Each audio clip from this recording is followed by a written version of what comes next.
E nesse período que eu ficava vindo aqui no Gramadão tentando entender, fazia uma coisa, fazia outra coisa, fazia uma outra coisa.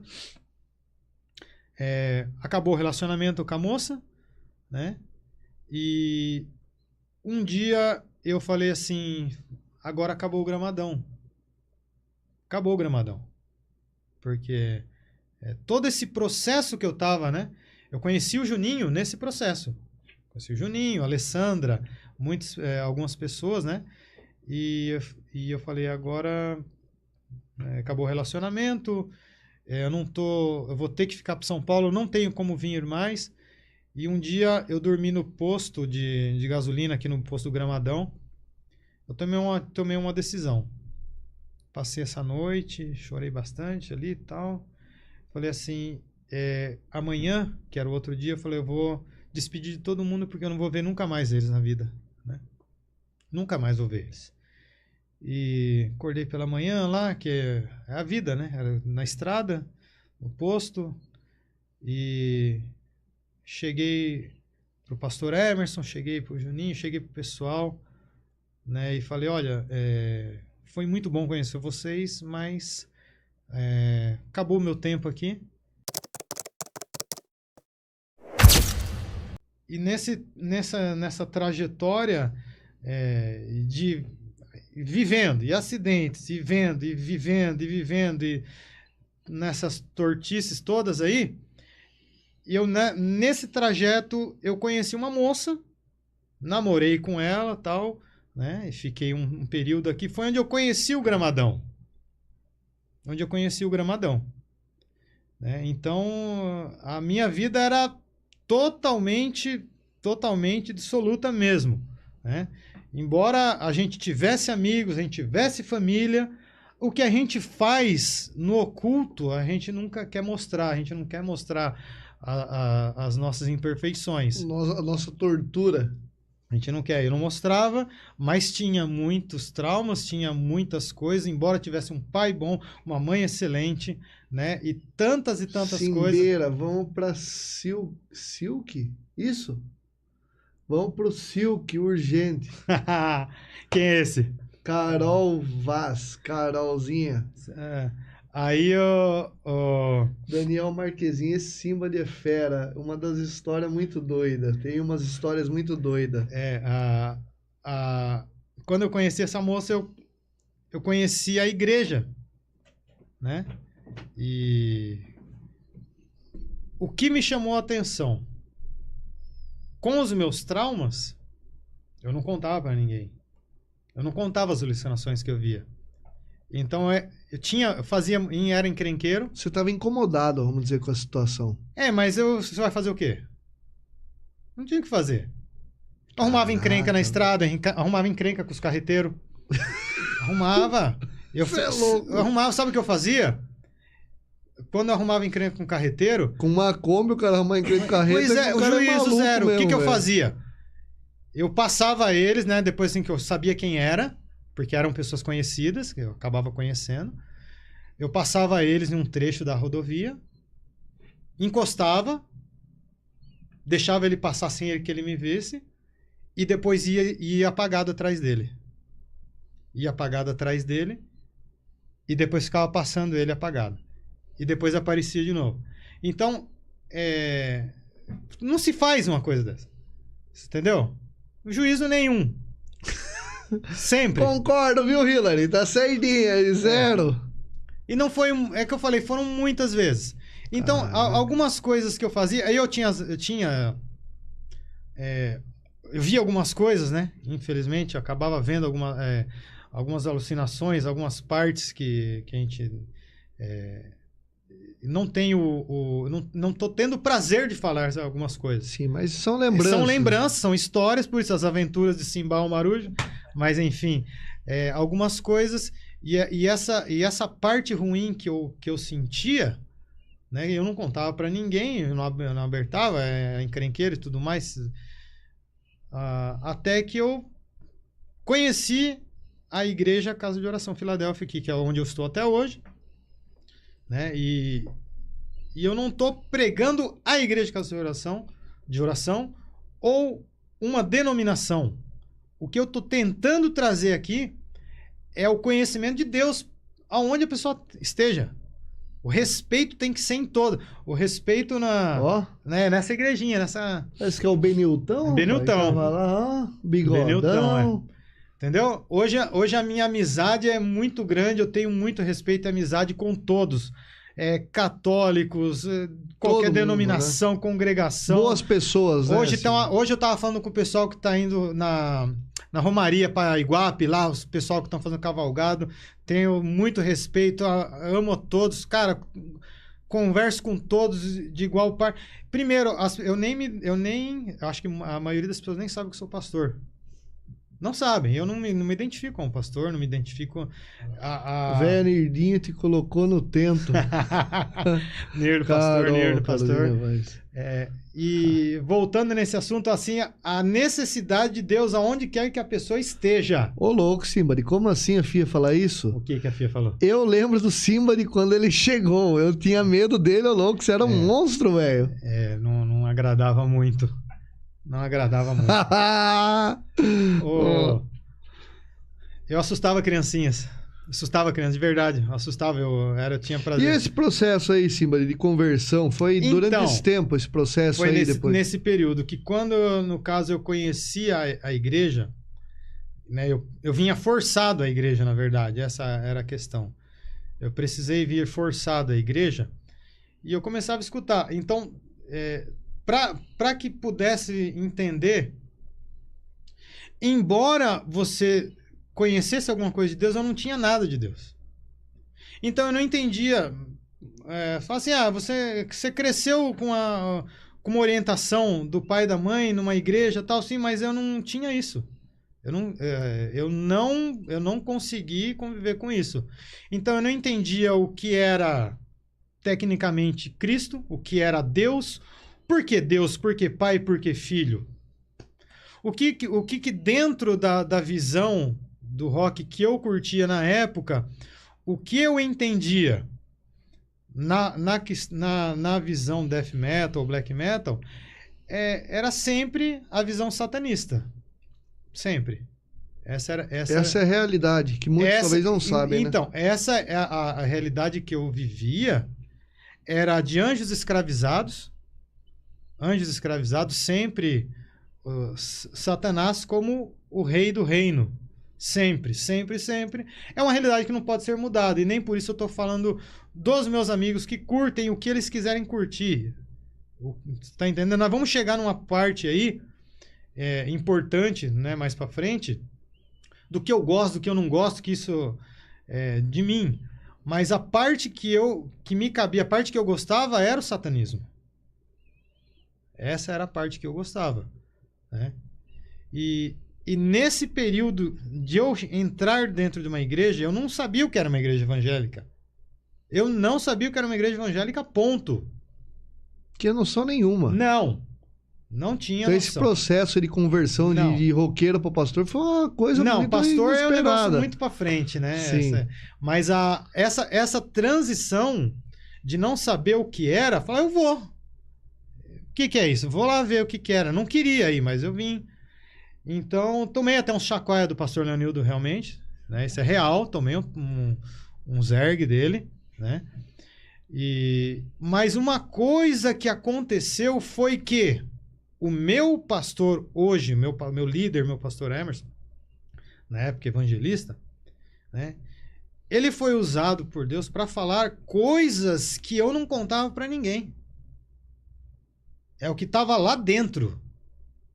A morte que estava lá dentro, a morte que estava reinando lá dentro, aquilo que eu já estava precedendo, ou seja, eu volto, né? Volto com as minhas palavras.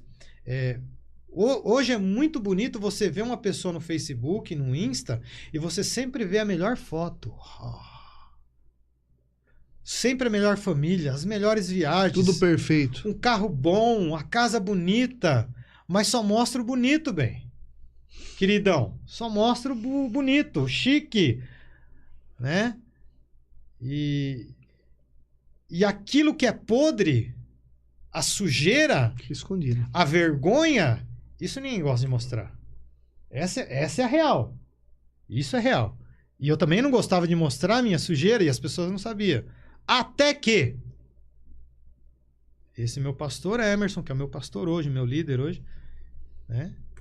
Ele, enfim, ele não tem poder algum, né? Então eu creio que Deus ele usa pessoas de diversas maneiras, de diversos lugares, de diversas denominações, da maneira que for, e usou ele para falar aquilo que eu estava sofrendo.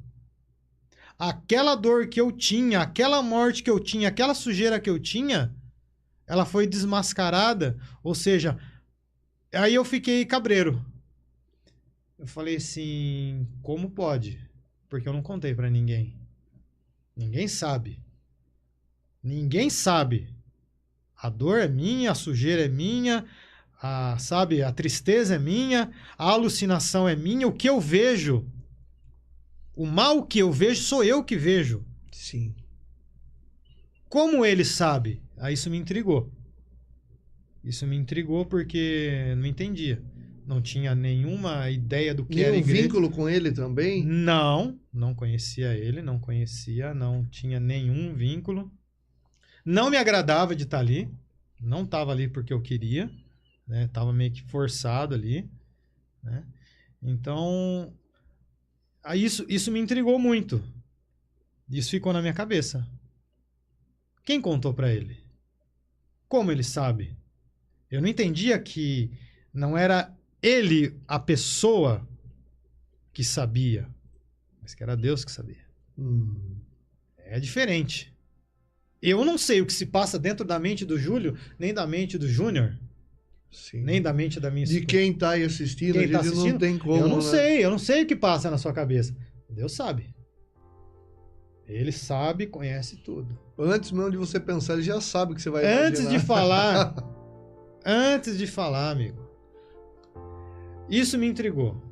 E o tempo foi passando, intrigado, né? Até que as coisas sempre vão piorando um pouco mais, né? E eu já tinha arrebentado aquele caveirão muitas e muitas vezes, já tinha sempre endividado, sempre quebrado, sempre, né?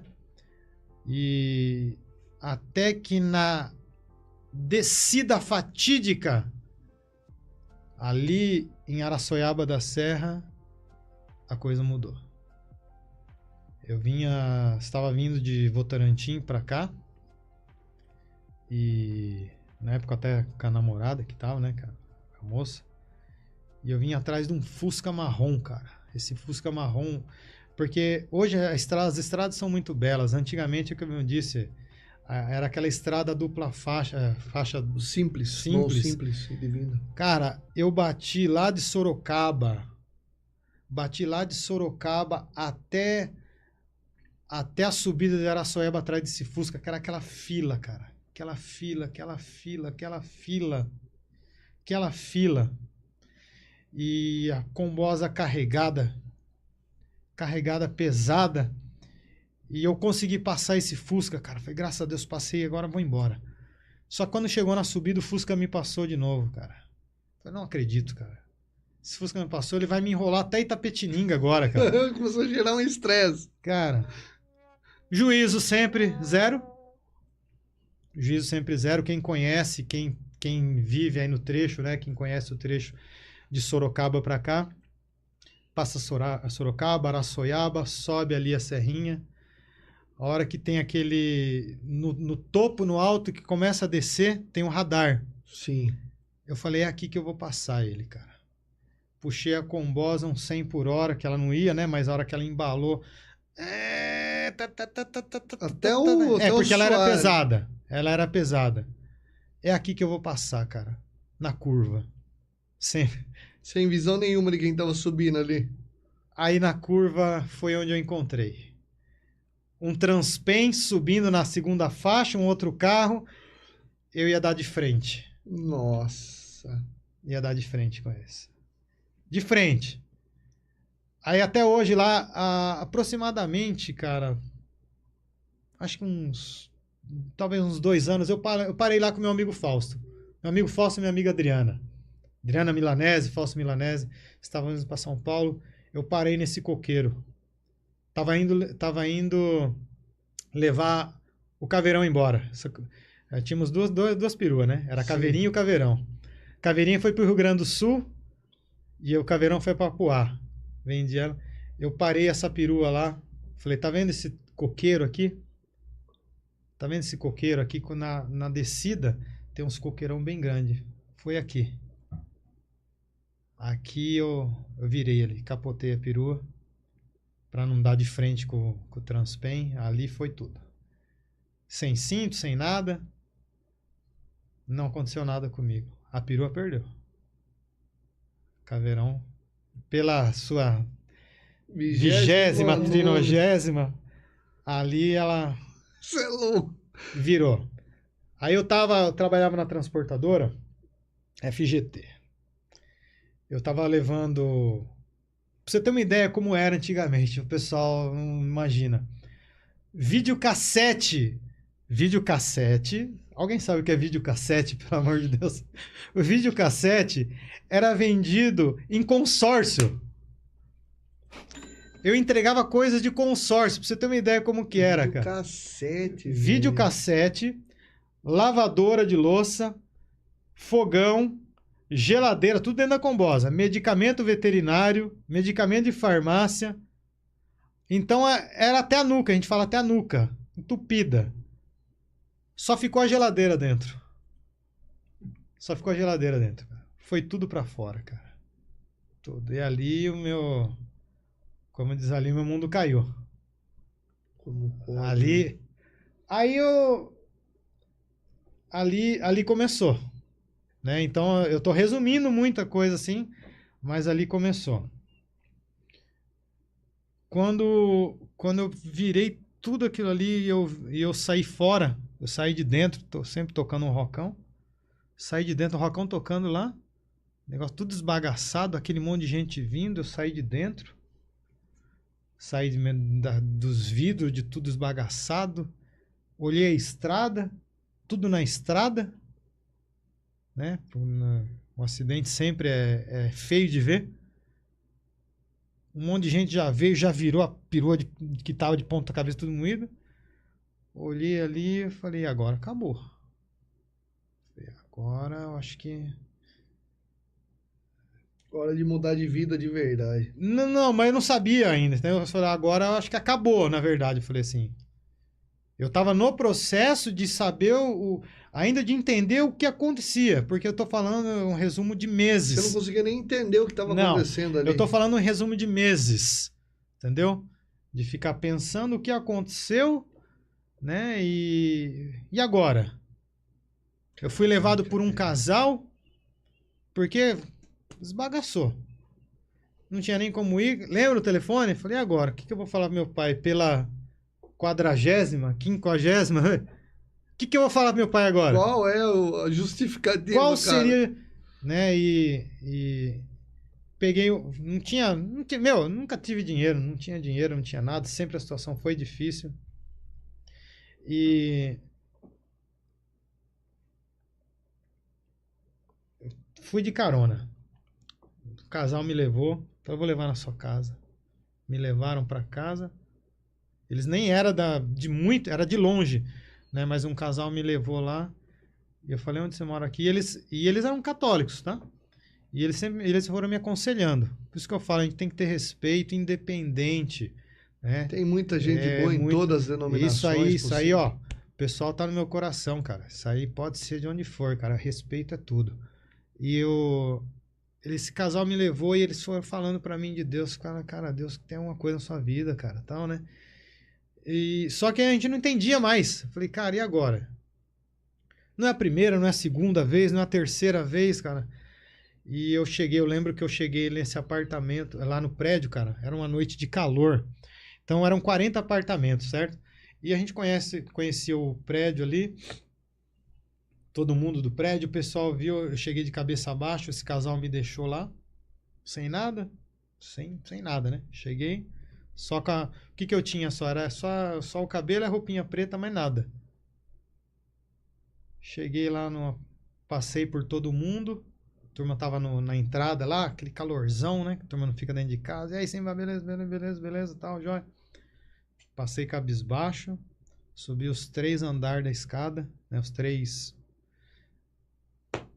Cheguei no terceiro, apartamento 34A. Meu pai, estiradão no sofá com a minha irmã pequena, assistindo um Fantástico. Minha irmã era pequenininha. Eu abri a porta e falei: oi, pai. Ele: oi, filho. O que você está fazendo aqui? Ele falou: não. Ah, não. Não! Não! O cara começou a gritar, cara. Mas ele gritou tanto, cara. Gritou tanto. Cara, surgiu tanta gente lá, cara. O que tá acontecendo, cara? Subiu. Cara, o que tá acontecendo? Alguma tragédia? O prédio parou, todo mundo. O que tá acontecendo aqui, cara? Cara, eu só chorava. O roqueirão. Que achava alguma coisa. Só chorava. Cara. E ele nem sabia o que tinha acontecido. Ele só deduziu que alguma coisa errada Alguma coisa aconteceu. Eu falei: pai, eu capotei a perua. Cara, ali... Aí você começa a perceber, cara, o que é a gente, cara? Pode ser bonzão, tem dinheiro? Não é nada. Tem poder? Aí comecei esse processo, né, cara? Foi uma luta ali. Trouxemos o que restou da perua. Aí dessa perua nós fizemos ela de novo. Foi guerreira, ela foi resiliente. Cara, pegamos outra carroceria, colocamos nela, montamos tudo de novo. Cara, mais um ano pagando. Cara, eu paguei essa perua 3 anos, cara. 3 anos só consumindo. Aí, tecnicamente eu perdi tudo, porque assim, a partir daí começou uma outra etapa. Que era de entender o que estava acontecendo agora. Né? O que estava acontecendo. Porque, novamente falando, em nenhum momento eu culpo os meus amigos ou o rock. Não. Eu estou falando da pessoa em particular. Cada um faz o que quer da sua vida. Porém, sem a pessoa sem Deus, a pessoa não é nada. Não é nada, não importa. Cara, pode ter dinheiro, pode ter seguidor, Status, pode ter moral. Pessoa sem Deus não é nada. Não é nada. Então, esse foi o processo que eu comecei agora a tentar entender o que estava acontecendo. Existe Deus. Por que eu tô vivo? De novo. Né? Porque eu tô vivo de novo. Porque as coisas aconteceram. Porque as pessoas falam tanto de Deus. Acho que realmente tem alguma coisa a ver com o que eles falam. Não é o que eu estou pensando mais. Porque o que eu pensava, até então, de tudo que eu pensava, de tudo que eu fazia, só me levou a cair, só me levou a ter dano, só me levou a ter prejuízo, só me levou a machucar pessoas, só me levou a dor. Então, é a hora que começa a cair a ficha, é a hora que você percebe que deve ter alguma coisa a mais. Então, depois disso, eu comecei a tentar ver e começar a perguntar como que eram as coisas. Como que é isso? Como que é aquilo? Como que é isso? Como que é aquilo? Né? E aí eu passei um processo difícil porque nesse meio do transporte, eu e meu pai perdemos o trabalho lá. Perdemos o trabalho lá no transporte, né? O dono batia nas costas da gente. Não, fica tranquilo, vai dar tudo certo. A hora que a gente virava, né, eu falava: Osimar, a gente tá precisando de uma força criativa. Não, pode ficar tranquilo, seu Zé. Seu Zé sempre teve moral em todo lugar. Pode ficar tranquilo, seu Zé. A gente vai... A hora que a gente saía, ele falava assim: tira toda a carga deles. põe eles na Praça da Sé. Põe eles no... Qual é o pior trabalho? Qual é a bucha? Põe eles lá. Vencer vocês pelo cansaço. Porque eu e meu pai fazíamos a área 15. A área 15 é muito grande, então qual que era sempre o combinado? Nós dois fazíamos a carga. Meu pai pegava de Tapetininga para cá, pegava Guaraí, pegava Angatuba. Até lá para baixo. Eu pegava Itararé e ia para Piaí. Nossa. Todo dia. São Paulo e Itararé, todo dia de Kombi Diesel. Todo dia São Paulo a Piaí. Um dia Itararé, um dia Piaí com Kombi Diesel. Nossa, isso é luta, hein? Todo dia. O que aconteceu? Nesse período, o pessoal que trabalhava com a gente sempre gostou da gente, né? Mas o dono falou assim: essa linha não é mais deles, só que não falava pra gente.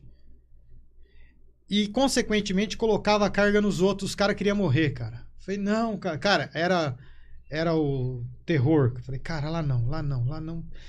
Porque os caras não conseguiam vencer e a gente já tava bem engrenado. Habituado com tudo, trecho, né? Inclusive, aqui, antigamente havia o posto Gramadão. Eu que abri o cadastro, falei, cara, a gente precisa fazer um trecho que tenha esse vínculo, né? Que a gente consiga abastecer. Eu liguei o Gramadão ao pessoal lá, falou, lá tem um lugar chamado Gramadão, tem um posto lá, né? E a gente pode conseguir fazer essa base lá, abastecer lá para continuar para frente, para voltar para São Paulo, que é difícil, né? Sim. A gente tá falando isso aí, cara, 92, 93, 1992, 93, né? Cara. E aí eu passei esse período difícil e o pessoal que trabalhava com eles, ao mesmo tempo não podiam falar pra gente, até que um falou pra gente, chamou a gente, falei, cara, pelo amor de Deus, cara, não conta que eu falei, mas eles não querem mais que vocês façam a viagem, eles estão colocando no pior serviço que tiver pra ver se vocês vão embora. E a gente conhece, sabe a luta de vocês, gosta de vocês. Cara, aí a gente entendeu que ali tinha chegado o final. Né? Chegou o final. Tinha encerrado o tempo. Tinha encerrado o tempo ali, porque... E sempre junto com meu pai. Né? E dali, falei, agora, pai, o que nós vamos fazer com conta para pagar, com carro? Aí nós passamos um outro período. Minas Gerais. Aí nós passamos 6 meses em Minas. 6 meses em Minas. Transpavan. Carregava, sabe aquele medicamento da FURP, remédio popular? Sim. Nós íamos na FURP, né? Então a gente a transportadora pegava todo o medicamento da FURP e distribuía a Minas. Então qual que era o nosso trabalho? Como quando eu falo das Kombi, não existia os outros carros. Né? Não tinha nada, cara. Começou a ter aquelas MB, aquela 180 da Mercedes, que começou a aparecer. A besta foi muito depois. Depois começou a aparecer as Trafic. O que fazia viagem? As Kombi Diesel. Por causa que o diesel andava um pouquinho mais em combustível, né? Não era tão caro quanto gasolina. Aí falou, vocês vão fazer o seguinte, vocês vão fazer Minas agora. Entramos nessa Transpavan. Eu com meu pai, enchíamos as 2 Kombi até a nuca de medicamento popular. Todas as cidades do sul de Minas. Tudo. Todas as cidades. Cidade por cidade, em estrada de terra. Passamos 6 meses. Ele pegava mais a Zona da Mata. Juiz de Fora pegava todo aquele trecho. E eu fazia sul de Minas, fazia Triângulo Mineiro. Fiquei fazendo esse trecho. Foi nessa transição que eu tava querendo tentar entender o que estava acontecendo. Nessa transição eu já não dormia mais. Aí eu já não conseguia mais dormir. Eu passava noites em claro, então viajando, então eu saía com a carga na segunda-feira para ficar até sexta-feira entregando medicamento, até Belo Horizonte. Fazia, cara, todas as cidades, né? Como eu disse, foi um período que nós ficamos, né? Trabalhando muito, muito, muito lá. Cara, sabe como que era a comunicação? Eu e meu pai, como que a gente fazia? A gente trabalhava 2, 3 dias, ligava para casa no PBX, chama o ramal tal. Ligava para casa, chamava, mãe, eu tô em tal cidade. E o pai já ligou? Não, o pai não ligou ainda. Aí fala pro pai que eu tô em tal cidade, em tal lugar. Aí passava os 3 dias lá, o pai ligava. Simba ligou? Ligou. Tá tudo bem, tá onde ele tá? Tá em tal cidade, beleza.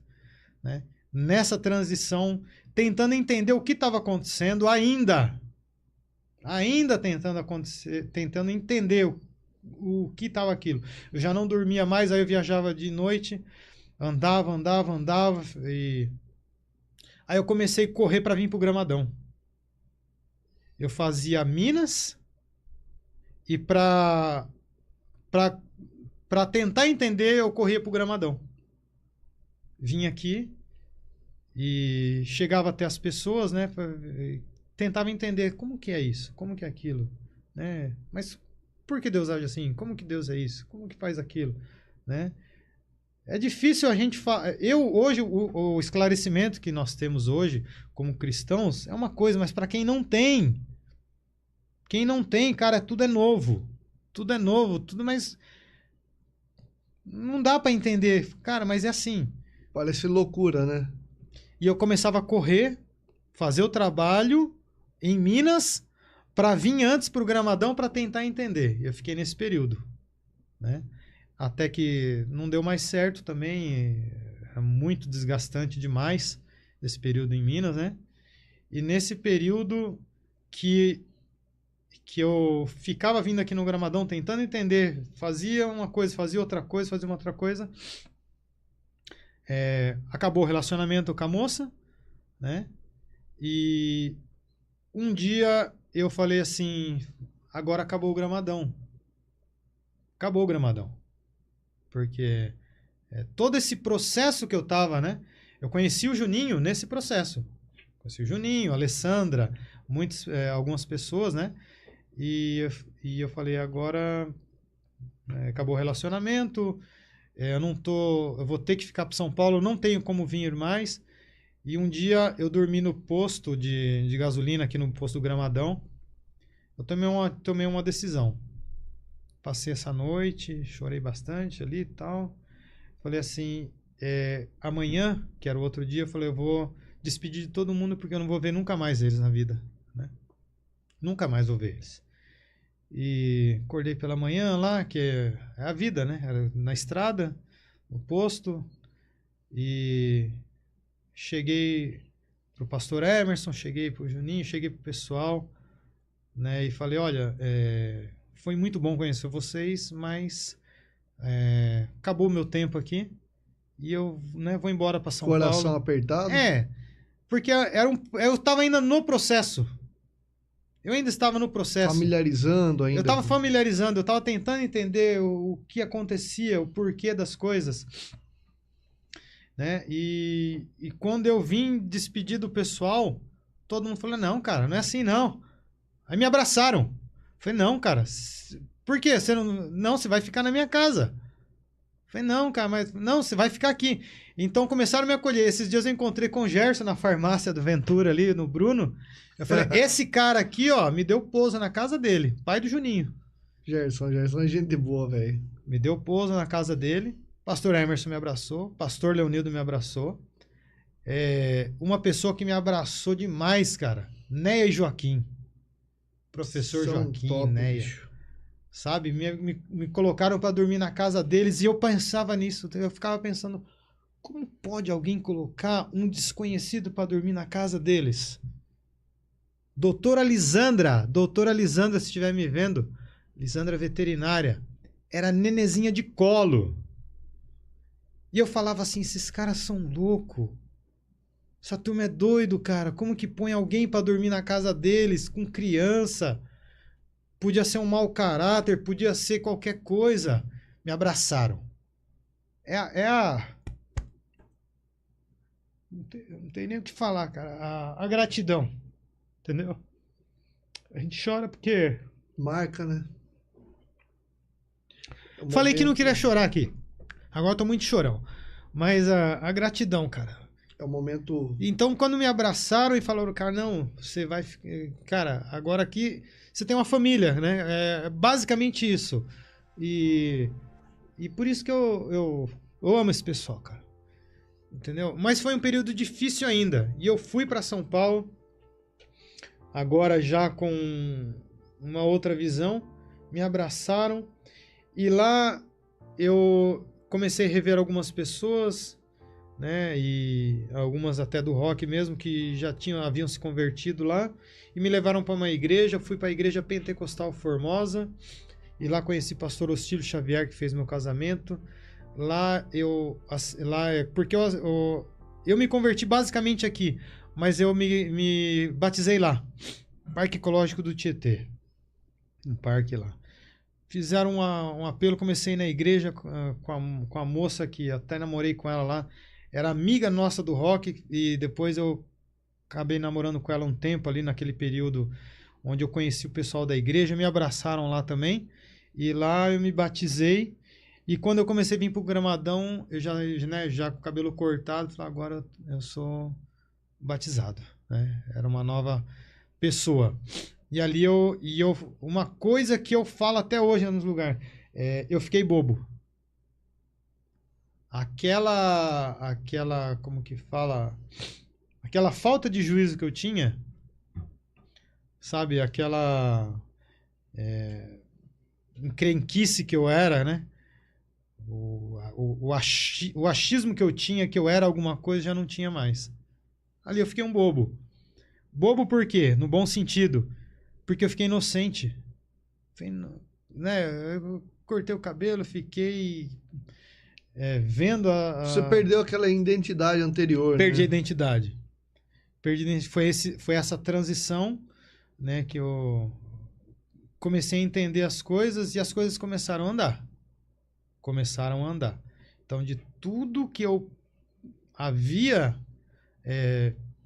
perdendo ao longo dos anos, né? E o principal era dentro, ó. Nossa. Dentro, cara. Dentro isso é inexplicável. É a verdadeira transformação. Essa é a verdadeira transformação, né? Esse é o principal de tudo. E é o que eu volto a falar. A pessoa sem Deus não é nada. A gente começa a ver as coisas que acontecem na pessoa que deixa Deus de lado. Independente da denominação que ela esteja. Volto a falar, repito, cara, repito. Pessoa sem Deus não vai.